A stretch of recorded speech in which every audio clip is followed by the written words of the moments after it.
အားလုံးပဲမင်္ဂလာပါဒီဗီဒီယိုလေးမှာတော့ grade 12 grammar unit 3မှာပါရှိတဲ့ not only but also အသုံးလေးကို sharing လုပ်ပေးချင်ပါတယ် not only နဲ့ but also ကိုဒီ to connect and emphasize two words or two phrases at the same position at the same position ဆိုတာပြောချင်တာက noun ဆိုလဲ noun ပေါ့နော် adjective ဆိုလဲ adjective အဲ့လိုစကားလုံးနှလုံးတောင်းမလဲစကားလုံး phrase နှစ်ခုကို to connect ဆက်ဖို့အတွက် not only but also သုံးပါတယ်ဥပမာဆိုရင် subject plus verb plus not only adjective ဆိုရင် but also adjective ပေါ့နော် not only noun ဆိုရင် but also noun အဲ့လိုတူတဲ့ဒီပေါ့နော်ဟိုဘယ်လိုပြောမလဲ verb form နော် noun form တူတဲ့စကားလုံးလေးတွေကို to connect ဆက်ဖို့အတွက် not only but also သုံးပါတယ်နောက်တစ်ခုကကျတော့ inversion ဒီအသုံးလေးကကျတော့ to put an extra emphasis ပို့ပြီးတော့အလေးပေးပြောချင်တဲ့ခါကျရင်ဒီ not only ကိုရှေ့ထုတ်ပြီးတော့ရေးရလဲရှိပါတယ်အဲ့ဒါကျတော့ဒီလိုလေးပေါ့ not only အပြင် verb to be ဒါမှမဟုတ်လဲ auxiliary verb လေးတွေလာမယ်ပြီးတော့မှ subject verb ပြီးရင် comma ရေးမယ် comma လေးရေးပြီးတော့ခါကျတော့ but ဆိုပြီးတော့နောက်ထပ်စာကြောင်းလေးပေါ့ but ဆိုပြီးတော့ဒီဟာ subject plus also plus verb အဲ့လိုလေးလာမယ်ပေါ့နော်ဒီဟာလေးက inversion လို့ခေါ်ပါတယ် inversion လေးကိုကျတော့နည်းနည်း formal ဆန်နေပေါ့နော်သူကအရေးတွေမှာ formal ဆန်ပြီးတော့အဲ့လိုနည်းနည်း emphasis လုပ်ချင်တဲ့အခါမှာသုံးပါတယ်ဥပမာပေါ့ she is not only smart but also rich ဒါဆိုရင်ဒါရိုးရိုးပဲကိုရီဒီမှာဆို adjective နှစ်ခုကိုဆက်ထားတာပေါ့နော် she is not only smart but also rich သူက smart တော်ရုံမကဘူးချမ်းသာတယ်ပေါ့အဲ့ဒါကိုကဒီ inversion ပုံစံနဲ့ရေးမယ်ဆိုရင် not only ကရှေ့ရောက်လာတယ်ပေါ့နော်ဒီမှာဆိုရင် not only ပြီးပြီဆိုရင် verb to be ဒါမှမဟုတ် auxiliary verb တွေလာမယ်verb to be ဆိုရင် miss are was were ဖြစ်မယ် auxiliary verb မှာဆိုရင် do does did တို့can could share should တို့ will would အဲ့ဒီစကားလုံးလေးတွေပေါ့နော်အဲ့ဒီလာမယ်အဲ့တော့ခုဆိုရင် not only ပြီးရင် verb လေးကရှေ့ရောက်လာ inversion ဆိုတာပြောချင်တာကတော့လေ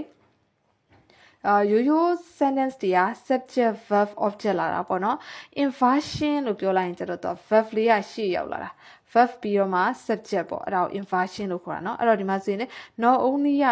ရှေ့ရောက်လာပြီးတော့ not only is ပြီးတော့မှ subject လေးကရောက်လာတယ် not only is she smart but she is also rich ဆိုရင်ဒိဗေကတော့တူတူပဲသူက smart ဖြစ်ုံမကချမ်းသာတယ်ပေါ့အဲ့ဆိုရင်ဒါလေးကတော့ inversion အသုံးလေးပါအဲ့ဆိုရင် exercise လေးလုပ်ပါမယ် exercise ကဒီဟာပေါ့နော်မှာဆို join the sentences that using not only but also ကိုသုံးပြီးတော့ sentence တွေကို join ပါလို့ question တွေ့တယ်ဆိုရင်ဒါ not only but also join ရမှာပေါ့နော်အဲ့ဒါနဲ့ join ရမှာပေါ့အဲ့တော့ they will paint the inside of the hall တဲ့ they will paint the outside of the hall တဲ့အဲ့တော့ခါကျသူတို့တွေကဒီမှာ they will paint သူတို့ဆေးတုပ်တယ်ပေါ့ inside of the hall ရဲ့အတွင်းပိုင်းရော hall ရဲ့အပြင်ပိုင်းရောအဲ့ဆိုရင်ဒီနေရာမှာ not only but also နဲ့လုပ်မယ်ဆိုတော့ခါကျတော့ဒီမှာဆိုမတူတာကသူတို့ the inside of the hall နဲ့ the outside of the hall အဲ့တော့ဒါလေးကသူက object ပေါ့ဒီ object နှစ်ခုဒီ noun phrase နှစ်ခုကိုကိုရီးယားဆက်မယ်အဲ့ဒါဆိုရင်ဒီမှာဆို they will paint not only the inside of the hall but also the outside of the hall because ဒါတွေကတူတူပဲဆိုတော့ပြန်မထည့်တော့ဘဲနဲ့သူက to connect လုပ်လိုက်တာပေါ့နော်ဒီ noun နှစ်ခုကို they will paint not only the inside of the hall but also the outside of the hall ဒီလေ့ကျင့်ခန်းမှာတော့အဖြေနှစ်ခုလုံးနဲ့ဖြေပြထားတယ်ပေါ့နော်ဒါပေမဲ့ကိုကစာမပွဲတွေမှာတို့ဘာလို့မှာဆိုတော့ဟိုမေးတဲ့ပုံမှာမူတည်ပြီးတော့ပေါ့နော် join the sentences using not only but also လို့ပဲပြောထားတယ်ဆိုရင်တော့လေကိုကဒီပေါ်ကဒီတစ်မျိုးနဲ့ပဲ to connect လုပ်ပြီးတော့ဖြည့်လို့ရတယ်ဒါမှမဟုတ်လေဒီ inversion ပုံစံနဲ့လည်းဖြည့်လို့ရတယ်เนาะတချို့မိကုန်းတွေမှာကြတော့ပေါ့နော်ဟို inversion ပုံစံနဲ့ပေါ့နော်ဥပမာဆိုရင် start the sentence with not only နဲ့စပါလို့ပြောရင်တော့ကိုက inversion ပုံစံနဲ့ရေးရတော့မှာပေါ့နော်အဲ့ချိန်ကျရင်ဘယ်လိုလုပ်မလဲဆိုရင်not only ကိုအရင်ရေးလိုက်မယ် not only ပြီးတော့ခါကျတော့ဒီမှာဆိုရင်ဒီမှာက auxiliary က will လေးသုံးထားတယ်အဲ့တော့ not only will ရေးမယ်ပြီးတော့မှ will ပြီးတော့မှ subject လာမယ်အဲ့တော့ not only will they paint the inside of the hall ဒါလေးကတော့အထူးပြုရမှာကတော့ comma လေးထည့်ရမယ်နော် comma လေးထည့်ရပါမယ်အဲ့တော့ not only will they paint the inside of the hall comma ပြီးရင် but they will also ပြီးရင် but လေးနဲ့ဒါကြတော့မဖြုတ်ရတော့ဘူးเนาะပြန်ရေးရတော့မှာဘာဖြစ်လဲဆိုတော့ तू ကကျတော့ဒီ not only နဲ့ရေးလိုက်ပြီးတော့ तू 2 clause ပေါ့နော် clause နှစ်ခုရေးလိုက်တဲ့သဘောဖြစ်သွား two sentence ရေးလိုက်တဲ့သဘောပေါ့ not only will they paint the inside of the hall comma but they will also paint it outside သူ့ရဲ့အပြင်ဘက်ကိုလည်းသူတို့ they will also paint also လေးကဒီရောက်လာတယ်เนาะ they will also paint ဆိုတော့ okay number 2ဆိုရင်ကျတော့ the circus comprise magicians and clowns it also comprise tigers and lions ဒီမှာဆိုရင် comprise တွေကတူးနေတော့ဒါတွေဖြတ်လိုက်မယ် not only နဲ့ဆက်မှာကဒါဆိုရင်မတူတာနှစ်ခုက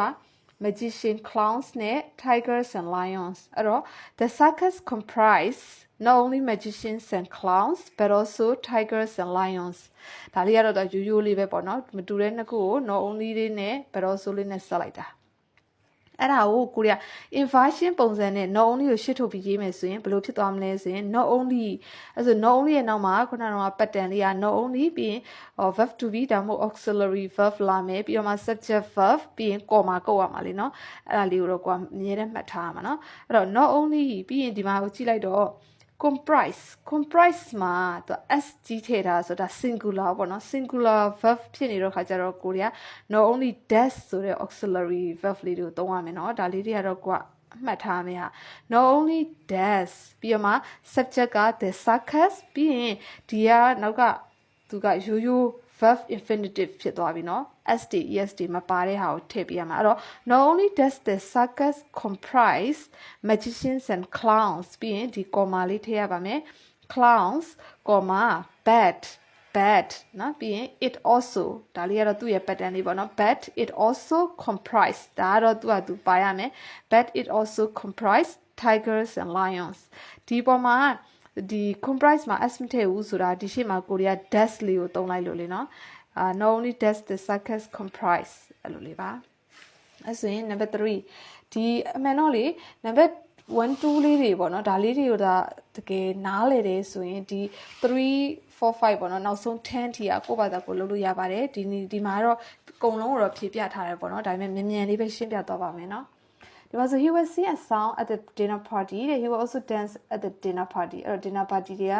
Dinner party ma he will sing a song လုပ်မယ် dance လုပ်မယ်အဲ့တော့ he will ဆိုတာဒီကတူးနေတဲ့အတွက်ကြောင့်မို့ he will not only sing a song but also dance at the dinner party အဲ့လိုရေးမယ် not only ကိုရှေ့ထုတ်မယ်ဆိုရင်ကျတော့ not only ပြီးရင်ဒီမှာလေးက will လေးကိုကိုရီးယား will ဆိုရင်ဘာမှလုပ်စရာမလို not only will ဆိုပြီးသူ့တိုင်းပဲပြန်ရေးလိုက်ရုံပဲပြီးရင် will he sing a song at the dinner party comma but he will also dance dinner party ကပါပြီးသားမလို့ဒီ dance ပဲရေးလိုက်ရပြီနော် number 4ဆိုရင် she enjoys learning English she also enjoys learning French ဒီမှာဆိုရင်ဒီမှာ she also enjoy အဲ့ဒါတွေကတူတူပဲဆိုတော့ဒီမှာဆိုရင် learning က English နဲ့ French နဲ့ပဲအဲ့တော့ she enjoys learning not only English but also French အဲ့လိုလေးရေးလိုက်ရပြီအဲ့ဒါကို not only ရှေ့ထုတ်မယ်ဆိုရင်တော့ not only ဒီမှာလေးက enjoy လေးကလည်း singular လေးဖြစ်နေတော့ခါကျတော့ not only does she enjoy လေးမှာနော် no s မထည့်ရတော့ not only does she enjoy learning English comma လေးထည့်ရမယ် but she also enjoys learning French ဒါလေးပေါ့နော်အဲ့ဆိုရင်ဒါလေးတွေအမှန်တော့နော်ဟိုဒီ၄ပုတ်လောက်ထိရပြီဆိုရင်နောက်ကဟာတွေကလေကိုယ့်ဘာသာကိုဖြေလို့ရတယ်နော်ဒီမှာဆိုရင်လည်းမတူတာလေးကlong curly blonde hair နဲ့ lovely blue eyes အဲ့တော့ခါကျတော့ဒီလိုလေးရေးရပြီ actress has not only နဲ့ဆက်လိုက်မယ် not only long curly blonde hair နဲ့ but also lovely blue eyes အဲ့ဆိုရင်နောက်တစ်ခုကတော့ not only ဒီမှာ has ဆိုတာကြီးကအနည်း singular ဖြစ်တဲ့အတွက်ကြောင့်မို့ does လေးရေးမယ်ပြီးရင်ဒီမှာတော့ have လေးဖြစ်သွားမယ်ဒီဟာလေးတွေကတော့ဂရုစိုက်ရမယ့်ဟာလေးတွေပေါ့နော်ပြီးရင်ဒီမှာ comma သုံးရမယ်ပြီးရင် she also has lovely blue eyes ဒါပဲ number 6ဆိုရင် cousins are good at ဒီမှာ good at playing basketball playing volleyball အဲ့တော့ basketball နဲ့ volleyball ပဲမတူတာအဲ့တော့ my cousins are good at playing not only basketball but also volleyball အဲ့ဆိုရပြီနောက်တစ်ခုအဲ့ဒါကိုအရှိမထုတ်မယ်ဆိုရင်တော့ not only ဒီမှာဆို verb to be ဆိုရင်တော့သူ့တိုင်းပဲပြန်ရေးလိုက်ရုံပဲ not only are my cousins good at playing basketball comma but they are also အဲ့ဆိုရင်ကျန်တာရတူတူပဲเนาะအဲ့ဒါကို I washed my car yesterday I cut the grass အဲ့တော့ဒီမှာ wash my car ရဲ့ cut the grass in my garden ဒီနှစ်ခုကမတူဘူးမတူတဲ့နှစ်ခုက not only နဲ့ but also နဲ့ဆက်မယ်ပေါ့နော် I not only wash my car but also cut the grass in my garden yesterday ကတူတူပဲမလို့တစ်ခုပဲရေးမယ်ပေါ့နော်နောက်တစ်ခုက not only ကို shift ထုတ်ပြီးတော့ inversion ပုံစံနဲ့ရေးမယ်ဆိုရင်ဒီမှာ past tense ကြီးဖြစ်နေတယ် past tense မှာတော့ဒါ did ကိုသုံးမယ် because of past tense เนาะအဲ့တော့ not only did I watch ပြီးရင်ဒီမှာ watch ပဲဖြစ်သွားမယ်ဘာဖြစ်လို့ဆိုတော့ did ကိုရှေ့ထုတ်လိုက်တယ် do does did do ကတော့ okay ပေါ့เนาะ does နဲ့ did ကိုအဲ့လိုရှေ့ထုတ်တယ်ဆိုရင်နောက်ကနော် verb infinitive ဖြစ်သွားမယ် st est မပါရအောင်เนาะNot only did I wash my car yesterday, comma, ဒါလေးတွေကတော့မမေ့ပါနဲ့ comma,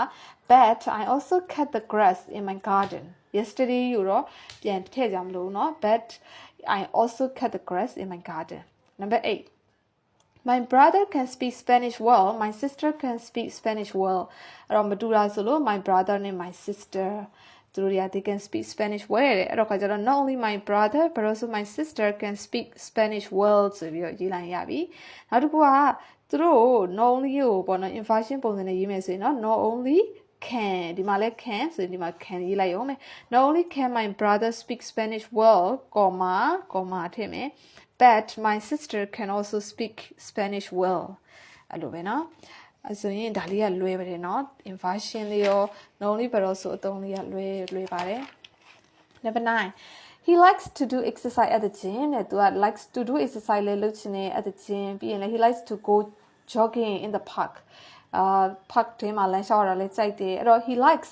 not only အဲ့ဆိုဒီမီဒီယာမှာတော့ to go ဒါတွေကလည်းတွားပြီး to ကိုကတူတယ်ဆိုပြီးတော့ဖြုတ်ထားလို့မရအောင်เนาะဒီ to ကကြပြန်ပြီးတော့ဒီ not only ရဲ့အနောက်မှာပဲ to တွေကိုပြန်ထည့်ပြရမယ်အဲ့တော့ဒီမှာဆိုရင် he likes not only to do exercise at the gym but also to go jogging in the park အဲ့လိုလေနော် to ကကျတော့ to ဒါကြဘယ်လိုပြောမလဲတစ်ဆက်သေးလေးဆိုတော့ သူတစ်ဆက်သေးလေး not only ရဲ့နောက်မှာရေးရပါမယ် inversion ပုံစံနဲ့ရေးမယ်ဆိုရင်ဒီမှာ likes ဆိုတဲ့ singular verb မို့လို့ဒီမှာ does သုံးမယ်ဒီနေရာမှာ no s မပါရအောင် not only does he like to do exercise at the gym comma but he also likes to go jogging in the park အဲ့လိုရေးရမယ်နောက်ဆုံးတစ်ခု it was raining heavily the wind was blowing hard မိုးတဲ့ဆွာရွာနေတယ်ပြီးတော့လေယာလည်းတအားတိုက်နေတယ်ပေါ့နော်ဒီမှာဆိုရင်မတူနှစ်ခုလုံးကတူတာတစ်ခုမှမရှိဘူးဆိုရင်ဒီလိုရေးရမယ်နော် not only it was raining heavily but also the wind was blowing hard ဒါလေးကတော့ရိုးเนาะမတူတဲ့အတွက်ဒီတူဘယ်လိုပြောမလဲဒီနှစ်ခုကို connect လုပ်လိုက်တာနောက်တစ်ခုကကျ inversion လုပ်မယ်ဆိုရင်ကျတော့ not only ဒီမှာ verb လေးကိုရှေ့မှာကိုရေးရမှာလေနော် verb to be ဒါမှမဟုတ် auxiliary verb အဲ့တော့ not only was it raining heavily comma but the wind was also blowing hard နော်အဲ့ဆိုရင်ဒီမှာဆိုရင်ဒီ inversion ရေးတယ်ဆိုတာက verb လေးတွေကိုရှေ့ထုတ်ပြီးတော့သူက subject ကနောက်ရောက်လာတာနော်အဲ့ဒါကိုပြောချင်တာပါဒီမှာဆိုရင် not only was it raining heavily but the wind was also လေးကကျတော့ but နဲ့ also ကကျတော့ခွဲကြည့်လိုက်တာပေါ့နော် blowing hard ဟုတ်ကဲ့ပါဆုံးထိကြည့်ရှုပြီးတဲ့အတွက်ကျေးဇူးတင်ပါတယ်